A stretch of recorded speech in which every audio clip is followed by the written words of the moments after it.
Welcome to our deep dive into 25 ways to win with people. We're really excited to unpack some seriously valuable insights from John C. Maxwell and Les Parrott.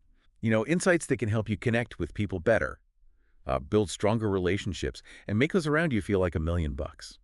What's really interesting about this book is that it brings together two different perspectives.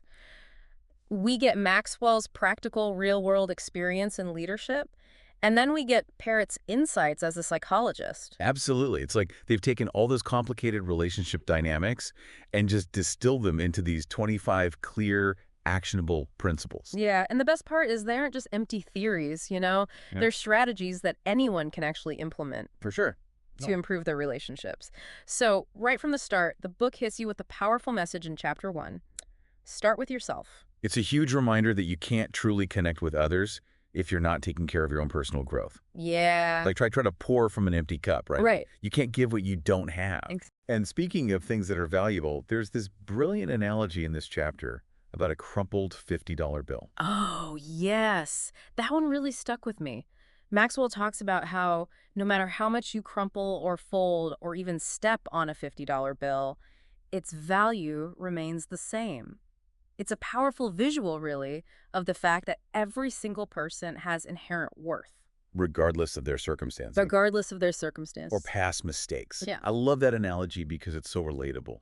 We've all felt crumpled and beaten down at times. Oh, yeah. But this reminds us that our value doesn't diminish even when life gets tough. Absolutely. And then the chapter goes on to offer some practical steps for uncrumpling ourselves, so to speak. Really? Things like maximizing our strengths, overcoming those limiting beliefs, and truly embracing our own worth. It's about recognizing that we have something valuable to offer the world, even if we haven't fully realized our potential yet. That's right. And speaking of potential, Chapter 2 dives right into a technique that can make a huge impact in just 30 seconds. The 30-second rule. So simple. Yeah. Within the first 30 seconds of meeting someone, say something encouraging. Now I know what you're thinking. Is that really all it takes? But think about a time when someone genuinely complimented you or expressed belief in your abilities. Didn't it make you feel amazing? Oh, yeah. Like you could conquer the world? Like you could conquer the world. Exactly. It taps into a fundamental human need. Yes. That validation, that connection. And it doesn't have to be some grand gesture, right? Even a simple, sincere compliment can make someone's day. They even share a story in the book about how Maxwell complimented his team members in front of Parrott, and the impact was palpable. It just goes to show that genuine affirmation can go a long way. It's about shifting the focus from ourselves to others. So instead of trying to impress people with our own accomplishments, you look for ways to uplift those around you. And you know what? That spirit of encouragement ties directly into Chapter 3, which encourages us to let people know you need them. It highlights the power of making others feel valuable and recognizing that every single person has something to contribute and letting them know that their skills and knowledge are appreciated. Maxwell even reveals a secret weapon he used. Oh. The phrase, "I can't do it without you." Imagine hearing those words from someone you respect. Wouldn't it make you feel like $1,000,000? It would definitely boost my confidence. And the book also talks about how Maxwell carried these laminated cards with the title, "I Have a Dream," Love it. which basically outlined his vision for the future. Wow. And he would just invite others to be a part of it. So it's a great example of creating that shared purpose, Yeah. making people feel like they're a part of something bigger than themselves. And that shared purpose is a key ingredient in building strong, lasting relationships. Which brings us perfectly to Chapter 4. Create a memory and visit it often. This chapter emphasizes the power of shared experiences to create those lasting bonds. It's about being intentional about making memories with the people who matter most. Maxwell shares a really heartwarming story in the book about a surprise tribute he received in Phoenix. He was showered with appreciation from hundreds of people whose lives he had touched. And it clearly meant the world to him. Think about it. What are some of the most cherished memories that you have? Oh, that's easy. Yeah, Family vacations, for sure. that's nice. Nights out with friends, even a simple conversation over coffee. I think those shared experiences really weave the fabric of our relationships. 100%. And the book gives some great suggestions for making this happen, setting aside dedicated time, being creative with experiences, and even considering mementos Oh, that yay. can help keep those memories alive. It's about making that conscious effort to invest in those relationships Right. and creating a treasure trove of positive memories that you can revisit and cherish for years to come. And speaking of making people feel special, Chapter 5 suggests a simple yet powerful way to do just that. Compliment people in front of other people. This one might seem a little counterintuitive at first, Yeah. but hear me out. A private compliment is nice, but a public one can be absolutely game-changing. It's like turning up the volume on that positive affirmation. So it shows that you're not just saying nice things behind someone's back, you're willing to acknowledge their strength and accomplishments in front of others. They even share an example in the book about Charlie Wetzel, who worked with Maxwell on his books, being publicly praised in front of a large crowd.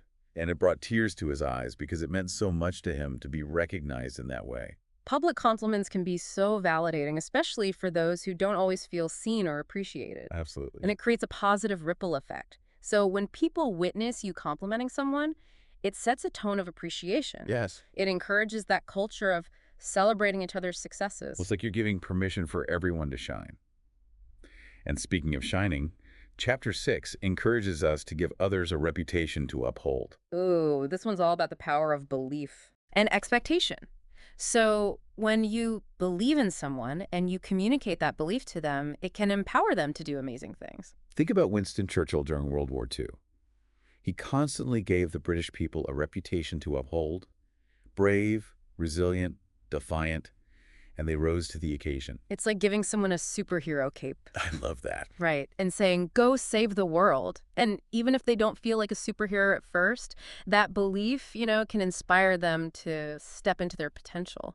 It's amazing how our words and actions can shape someone's self-perception and inspire them to become the best version of themselves. Now, Chapter 7 is all about the power of words, both spoken and unspoken. Say the right words at the right time. This one is all about sensitivity, timing, and just the profound impact that words have. Have you ever wished you could take back something you said? Yeah. Or been in a situation where you just didn't know what to say? All the time. This chapter reminds us that sometimes the best thing we can do is simply listen and offer our presence. Yeah. There's a really touching story in the book about John Maxwell comforting Les Parrott's brother after their mother's death. And he didn't offer any advice or try to fix the situation. He simply said, "I love you," at just the right time. That's so powerful. And it shows that sometimes the simplest words, spoken with sincerity, can be the most powerful. It's about being attuned to the needs of others and offering support in a way that feels genuine and heartfelt. And sometimes that support involves encouraging someone to pursue their passions, which is exactly what Chapter 8 is all about. Encourage the dreams of others. This one is about recognizing that every single person has dreams and aspirations. And it's our job to be their cheerleaders, even when those dreams seem impossible. Think about a time when someone believed in your dream, even when you doubted yourself. It gives you that surge of confidence and motivation. Absolutely. It's like someone handing you a map to your dreams and saying, "I believe you can get there." Maxwell actually shares stories in the book about supporting the dreams of his team members, even when it meant that they might leave his organization. He understood that true leadership is about empowering others to achieve their full potential, even if it means letting them go. Oh, that's huge. Yeah. That's a level of selflessness that's truly inspiring. And you know what? That same spirit of generosity shines through in Chapter 9, which is all about passing the credit on to others. This is a good one. It's a reminder that success is rarely a solo act. It's about recognizing the contributions of others and acknowledging their hard work and dedication. They tell a story about Maxwell celebrating his 1 millionth book sale by publicly thanking his team. He understood that he wouldn't have achieved that milestone without their support. It's such a great example of creating that culture of shared success. Yes. When people feel like their contributions are valued, it fosters that sense of teamwork and motivates everyone to strive for excellence. And that striving for excellence ties perfectly into Chapter 10, which challenges us to offer your very best. Ooh, I love this one. This one is about showing up fully in every interaction, bringing your A game to every task, Right. and treating everyone with respect and consideration regardless of their status or position. Maxwell sets a great example in this chapter by choosing the worst seat at a restaurant Oh. so that his guests can enjoy the best view. It's a small gesture, but it speaks volumes about his character and his commitment to putting others first. It's about recognizing that every interaction, no matter how small, is an opportunity to make a positive impact. And sometimes that positive impact involves sharing something personal and building trust, which is exactly what Chapter 11 encourages us to do. Yeah. Share a secret. This one might seem counterintuitive at first, but think about it. Yeah. When someone confides in you, Yeah. it creates an instant bond. Yes. It shows that they trust you, Exactly. value your perspective. It's about considering the context. It's about building trust Right. and sharing information that is valuable and relevant to the other person. They share a story in the book about John Maxwell revealing a company move to Charlie Wetzel before the official announcement. It was a gesture of trust and inclusion that strengthened their bond. It's about creating that sense of intimacy Yeah. and connection by letting someone into your inner circle. And that sense of connection can be so powerful, especially when it's built on a foundation of trust and understanding, which brings us to Chapter 12. Mine the gold of good intentions. This one is all about assuming the best in others, even when their actions might seem questionable. Yeah, have you ever jumped to conclusions about someone's motives only to find out later that you were completely wrong? Yes. Happens all the time. This chapter challenges us to dig deeper Yeah. and look for the good intentions beneath the surface. They share a really powerful anecdote in this chapter about his mother, Oh. who always gave him the benefit of the doubt even when he messed up. Ah. Her unwavering belief in his good intentions had a profound impact on him. It's such a good reminder that we don't always have the full picture, and it's so important to give people the benefit of the doubt, and that sometimes means looking for the good, even when it's hard to see, which is what Chapter 13 is all about. See the best in others. This chapter challenges us to shift our focus from identifying weaknesses to celebrating strengths. It's about recognizing the unique talents and abilities of those around us and affirming their potential. Right, and they actually share a great story in the book about John Maxwell declining to ask his own questions during a meeting with George Barna so as not to dampen the enthusiasm of others. That's incredible. It's such a beautiful example of putting others first Right. and creating a positive and supportive environment where everyone feels valued and appreciated. It's about recognizing that everyone has something to offer, even if it's not immediately apparent. And sometimes that offering comes in the form of practical help and support, which leads us perfectly to Chapter 14. Mm-hmm. Do for others what they cannot do for themselves. That's a call to action, right? Sure. It's urging us to use our own unique skills and resources to make a tangible difference in the lives of others. They share a very moving story in this chapter about John Maxwell buying plane tickets for his assistant so she could be with her daughter during surgery. It's a beautiful example of going above and beyond to support someone in need. It's a reminder that true leadership isn't about being served. It's about serving others. And sometimes the most powerful way to serve others is simply to listen, which is exactly what Chapter 15 is all about. Listen with your heart. This one is a huge reminder that most of us are terrible listeners. Oh, yeah. We're so busy thinking about what we're going to say next that we don't truly hear what the other person is saying. It's so true. Maxwell talks about his own journey from being Mr. Answer Man to learning to truly listen to his wife, Margaret. Ah. It's a reminder that even seasoned communicators have room for growth when it comes to listening. It's about being fully present in the conversation, removing those distractions, and just focusing on understanding the other person's perspective. Yeah, listening not just with our ears, Yeah, but with our heart. exactly. And that heartfelt listening can lead to a deeper understanding of what truly matters to the people in our lives, which is what Chapter 16 is all about. Find the keys to their hearts. This one is about going beyond those superficial interactions and seeking to understand what motivates and inspires the people around us. Maxwell would ask these thoughtful questions to uncover people's passions, dreams, and values. He understood that people feel most seen and appreciated when you take a genuine interest in what makes them tick. It's about being curious, Yes. asking questions, and taking the time to truly get to know the people in our lives on a deeper level. And that deeper understanding can lead to more meaningful connections Yeah. and opportunities to support each other Yeah. in a way that feels authentic and impactful, which brings us to Chapter 17. Be the first to help. This one is about taking initiative and looking for opportunities to make a positive impact, even in small ways. It can be small things, yeah. They share several anecdotes in the book about John Maxwell being the first to help, whether it's directing someone to a parking space, offering financial support in times of need, or simply lending a listening ear. It's about cultivating that spirit of generosity Yes. and just looking for ways to make a positive impact, even in those insignificant moments. And sometimes that positive impact involves seeing the potential in others and investing in their growth. That's chapter 18 in a nutshell. Add value to people. This chapter challenges us to view people not as assets to be utilized, but as individuals worthy of investment. It's about recognizing the potential in others and finding ways to nurture their growth. They emphasize the importance of understanding what people value, right?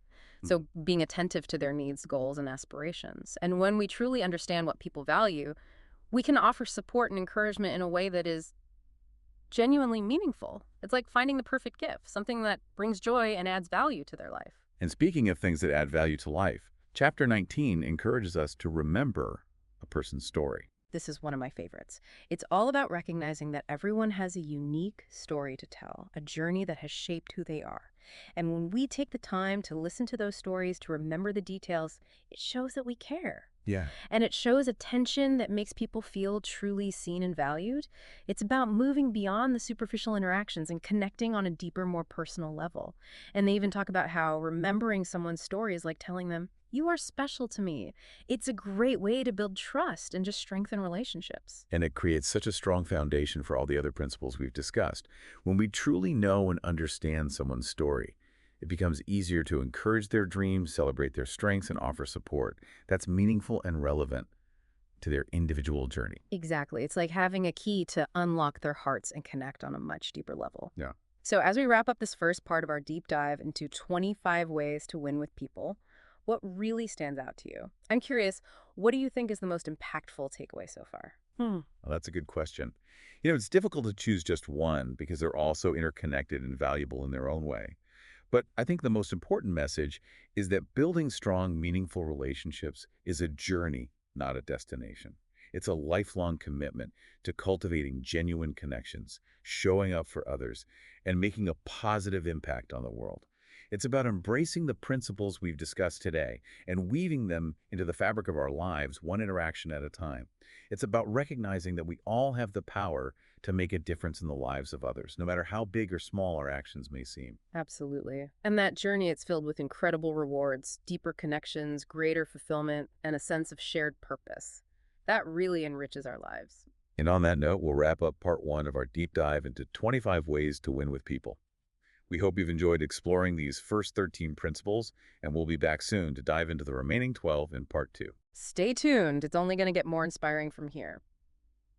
As we delve deeper into these 25 ways, what's really striking me is the emphasis on looking beyond surface level interactions Yeah. and truly connecting with people's hearts.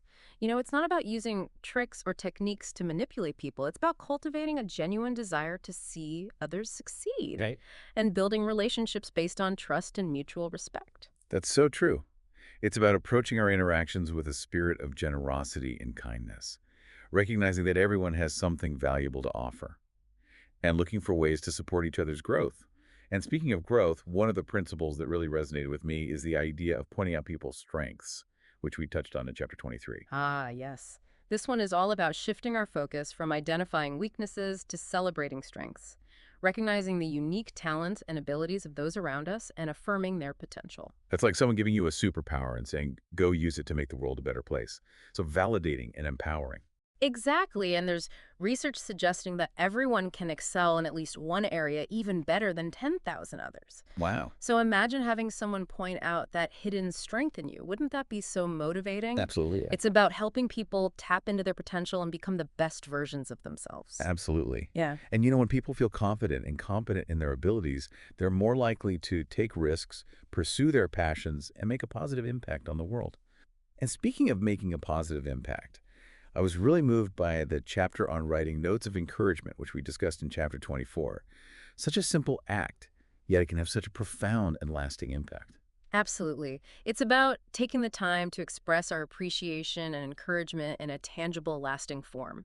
In our digital age where everything is so fleeting and ephemeral, a handwritten note just feels so personal and meaningful. They share that incredible story in the book about William Wilberforce, the leader of the movement to abolish slavery in Britain. And he received a letter of encouragement from John Wesley, a prominent religious leader that sustained him through years of struggle and opposition. Can you imagine that a single letter providing strength and motivation through years of hardship? It's a testament to the power of words. To uplift, inspire, and encourage. Right. And it's a reminder that we all have the ability to make a difference in the lives of others, even in small, seemingly insignificant ways. That's what's so beautiful about these principles, right? It's Yeah. not about those grand gestures or heroic acts. It's about those everyday moments where we can just choose to be kind, considerate, and helpful. And sometimes that helpfulness involves putting the needs of others before our own, which is what the chapter on Help People Win is all about. Ah, yes. Chapter 25. This one really resonated with me. It's about recognizing that success isn't a zero-sum game. It's about believing that everyone can win and finding ways to support each other's journey toward their goals. They share that heartwarming story of John Maxwell enthusiastically cheering for his nephew during a Little League game. It wasn't about the score. It was about celebrating effort, encouraging perseverance, and fostering a love for the game. It's such a beautiful example of how we can help others win, even in those small, everyday moments. And remember, when we help others win, we win too. It creates this positive ripple effect, fostering a culture of collaboration and shared success. I love that idea. And it reminds me of the story about Lou Whitaker. He led the first American team to summit Mount Everest. Oh, wow. And he chose to stay back and support his team, even though it meant sacrificing his own chance to reach the summit. That's incredible. That's selfless leadership. It is. And he said, my job was to put other people on top. And you know what? That same principle applies in every area of life, not just mountain climbing. Whether it's supporting a colleague's project, encouraging a friend's creative endeavors, or simply cheering someone on from the sidelines, we all have the power to help others reach their summits. Absolutely. And that brings us to the heart of this whole deep dive. 25 ways to win with people. It's not just a collection of tips, it's a philosophy of life. Yeah. A way of approaching our interactions that's rooted in generosity, kindness, and genuine care. So what does all this mean for our listeners? What's the takeaway message here? I think the most important thing is to remember that building strong relationships is an ongoing journey. It's not about mastering some magic formula or becoming a people expert overnight. Right. It's about consistently choosing to see the best in others, to encourage their dreams, to celebrate their strengths, and to offer support without expecting anything in return. And those small, consistent actions can have a ripple effect, not just in our own lives, but in the lives of those around us. Creating a more positive and fulfilling world for everyone. Now, I'm curious what resonated most with you as we explored these 25 ways. What stood out as particularly insightful or applicable to your own life? That's a great question. Honestly, so many of these principles resonated with me. But if I had to pick one, I think it would be the power of encouraging the dreams of others. Interesting. Tell me more about that. Why does that principle stand out for you? Well, I've always been a dreamer myself, and I know how much it means to have people in my life who believe in my vision even when I doubt myself. And I've seen firsthand how a simple word of encouragement can ignite a spark in someone, giving them the courage to pursue their passions and make their dreams a reality. That's beautiful. And there's something so powerful about being a part of someone else's success story. It's a reminder that our words and actions can have a profound impact on the lives of others. Exactly. It's like that quote from Norman Cousins: "Death is not the greatest loss in life. The greatest loss is what dies inside us while we live." When we encourage the dreams of others, we're helping them keep that inner fire alive. I love that perspective. It's a reminder that we all have a responsibility to nurture the dreams and aspirations of those around us. And who knows, maybe by helping others achieve their dreams, we might even discover some hidden dreams within ourselves. You know what? That reminds me of another principle that really struck a chord with me: remembering a person's story. Oh, I love that one too. So simple, yet so powerful. It's about recognizing that everyone has a unique story to tell, a journey that has shaped who they are. And when we take the time to truly listen to those stories, to remember the details and ask follow-up questions, it just shows a level of care and attention that makes people feel truly seen and valued. I couldn't agree more. It's about moving beyond those superficial interactions and connecting on a deeper, more personal level. They even talk about how remembering someone's story is like telling them, "You're special to me." It's a powerful way to build trust and strengthen those relationships. And it creates such a strong foundation for all the other principles we've discussed. When we truly know and understand someone's story, It becomes so much easier to encourage their dreams, celebrate their strengths, and offer support in a way that is meaningful and relevant to their individual journey. Exactly, like having a key to unlock their hearts and connect with them on a much deeper level. So as we wrap up this second part of our deep dive into 25 ways to win with people, I'm feeling so inspired and energized to put these principles into action. Me too. It's exciting to think about all the positive ripple effects we can create in our lives and the lives of others just by embracing these principles. And, it's not just about our personal relationships. These 25 ways can be applied in every aspect of our lives, from our interactions with colleagues and clients to our involvement in our communities. You're so right. Whether we're leading a team, collaborating on a project, or just interacted with our neighbors, these principles can help us build those stronger, more meaningful connections. Now, as we approach the end of our deep dive, I wanted to circle back to one chapter that really stood out to me. Chapter 17, Be the First to Help. It's such a simple yet so powerful concept that can make a huge difference in how we approach our interactions with others. Oh, yes, I remember this one. It's all about taking initiative and looking for opportunities to make a positive impact, right? Exactly. It's about being the one who steps up and says, "How can I help?" It's about noticing when someone is struggling and offering a helping hand, even if it's just a small gesture. And they shared some great stories in the book about John Maxwell being the one to step up and help, whether it was directing someone to a parking space or offering financial support in times of need. It really highlighted how these acts of kindness, big or small, can make a real difference in someone's life. And what I found so inspiring is that it's not about grand gestures or heroic acts. It's about those everyday moments where we can choose to be kind, considerate, and helpful. It's about those small acts of service that can brighten someone's day and create a ripple effect of positivity. It reminds me of that story about Tom Hanks on the set of The Green Mile. And he went out of his way to support Michael Clark Duncan, his co-star, who was relatively new to the industry. Hanks didn't have to do that, but he recognized that Duncan might need some extra guidance and support, and he stepped up to offer it.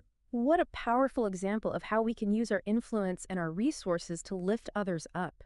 It's about seeing a need and taking action, even if it's not expected of us. And you know what? Being the first to help doesn't always mean having all the answers or swooping in to solve everyone's problems. Sometimes it's simply about offering a listening ear, a word of encouragement, or a shoulder to lean on. So true. It's about being present, attentive, and willing to lend support in whatever way we can. And sometimes that support involves investing in someone's growth and helping them develop their potential, which brings us to chapter 18, Add Value to People. Ah, yes. This one is all about recognizing the inherent worth of every individual and finding ways to contribute to their growth and well-being. It challenges us to view people not as assets to be utilized, but as individuals worthy of investment. It's about shifting our perspective from what can I get from this person to what can I give to this person. It's about recognizing that everyone has something valuable to offer and looking for ways to help them shine. I love that. And the book highlights how adding value to others often starts with adding value to ourselves. The more we learn, grow, and develop our own skills and abilities, the more we have to offer those around us. Absolutely. It's like filling our own cups so that we have something to pour into the cups of others. And it emphasizes the importance of understanding what people value. It's about being attentive to their needs, goals, and aspirations. And when we truly understand what people value, we can offer support and encouragement in a way that's genuinely meaningful and impactful. It's like finding the perfect gift, something that brings joy and adds value to the recipient's life. And I think the most valuable gifts are often those that help people grow, learn, and become the best versions of themselves. It's about leaving a positive, lasting impact on the lives of those we encounter. So as we wrap up our deep dive into 25 ways to win with people, what's the one thing you hope our listeners will take away from this episode? I think the most important message is that building strong, meaningful relationships is a journey, not a destination. It's a lifelong commitment to cultivating genuine connections, showing up for others, and making a positive impact on the world. It's about embracing the principles we've discussed today and weaving them into the fabric of our lives, one interaction at a time. It's about recognizing that we all have the power to make a difference in the lives of others, no matter how big or small our actions may seem. And it's a journey that's filled with incredible rewards, deeper connections, greater fulfillment, and a sense of shared purpose that can enrich our lives in countless ways. Well, on that inspiring note, we'll wrap up this deep dive. We hope you've enjoyed exploring these 25 ways to win with people. Now go out there and put these principles into action. Until next time. keep learning, keep growing, and keep connecting.